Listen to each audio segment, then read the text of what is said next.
ശനി വക്രഗതിയിൽ സഞ്ചരിക്കുന്ന നവംബർ 15 വരെയുള്ള കാലം മകരം രാശിക്കാർക്ക് അത്ര അനുകൂലമല്ലാത്ത സമയമാണ്. ഇപ്പോൾ 7.5 ശനിക്കാലമാണ്. ധനക്ലേശം, ബന്ധുവിരോധം, അനാവശ്യമായ വഴക്ക്, സന്താനങ്ങൾ മൂലം മനക്ലേശം, പ്രതീക്ഷിച്ചിരുന്ന പല നേട്ടങ്ങളും തടസ്സപ്പെടുക, ഇങ്ങനെയുള്ള ചില ദോഷങ്ങൾക്കൊക്കെ സാധ്യതയുണ്ട്.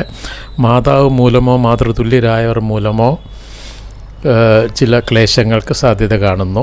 വാഹനങ്ങൾ മൂലം ക്ലേശങ്ങൾ ഉണ്ടാകാം, ശ്രദ്ധിക്കുക. ആലസ്യം ഒഴിവാക്കി കഠിനാധ്വാനം ചെയ്യേണ്ട സമയമാണ് ഇപ്പോൾ. പൊതുവെ ക്ലേശപ്രദമായ സമയം ആണെങ്കിലും ജൂലൈ 12 മുതൽ ക്ലേശങ്ങൾക്ക് കുറവുണ്ടാകും. എങ്കിലും എന്നും വിഷ്ണു സഹസ്രനാമം ജപിക്കുകയും അയ്യപ്പ സ്വാമിക്ക് നീരാഞ്ജനമോ എള്ളുകിഴിയോ വഴിപാടുകൾ നടത്തുക, ഹനുമാൻ ചാലീസ ജപിക്കുക. അപ്പം ദോഷങ്ങൾക്ക് കുറവുണ്ടാകുന്നതാണ്.